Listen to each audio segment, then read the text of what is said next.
Hello people, നമുക്ക് അടിപൊളി ടേസ്റ്റിൽ വളരെ പെട്ടെന്ന് ചെമ്മീൻ റോസ്റ്റ് ഉണ്ടാക്കിയെടുത്താലോ. എന്തിനൂടെയും പോവും, ഫ്രൈഡ് റൈസിൻ്റെയും അപ്പത്തിൻ്റെയും ചപ്പത്തിൻ്റെയും ഒക്കെ. വൃത്തിയാക്കിയ ചെമ്മീനിലേക്ക് മഞ്ഞൾപ്പൊടി, മുളക് പൊടി, ഉപ്പ് ഇട്ടിട്ട് മെതുവായി മിക്സ് ചെയ്തിട്ട് കുറച്ച് സമയം മാരിനേറ്റ് ചെയ്യാൻ വയ്ക്കുക. അതിനുശേഷം ഈ മാരിനേറ്റ് ചെയ്യാൻ വെച്ചിരിക്കുന്ന ചെമ്മീൻ കഷ്ണങ്ങൾ നന്നായിട്ട് എണ്ണയിൽ ഫ്രൈ ചെയ്തെടുക്കുക. ഫുള്ളായിട്ട് ഫ്രൈ ചെയ്യേണ്ട, ഒരു മുക്കാൽ ഭാഗത്തോളം ഫ്രൈ ചെയ്തെടുക്കുക.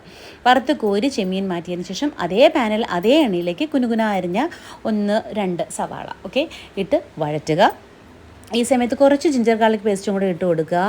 അതിനുശേഷം എഗെയിൻ മഞ്ഞൾപ്പൊടി, മുളക് പൊടി, മല്ലിപ്പൊടി, ഗരം മസാലപ്പൊടി, ഈ 3 പൊടികളും കൂടെ നമ്മുടെ ടേസ്റ്റിൻ്റെ ആവശ്യത്തിന് കറിവേപ്പിലയും ചേർത്ത് അതിൻ്റെ പച്ചമണം മാറുന്നത് വരെ വഴറ്റിയതിന് ശേഷം തക്കാളി കുനുകുന അരിഞ്ഞതും കൂടിയിട്ട് വഴറ്റിയതിന് ശേഷം കുറച്ച് വെള്ളം ഒഴിച്ചിട്ട് നമുക്കതൊന്ന് ഗ്രേവിയാക്കി എടുക്കാം.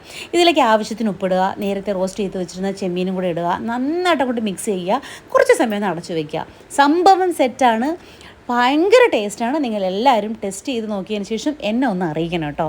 സൂപ്പർ ടേസ്റ്റാണ്, എന്തായാലും നിങ്ങൾക്ക് ഇഷ്ടപ്പെടും.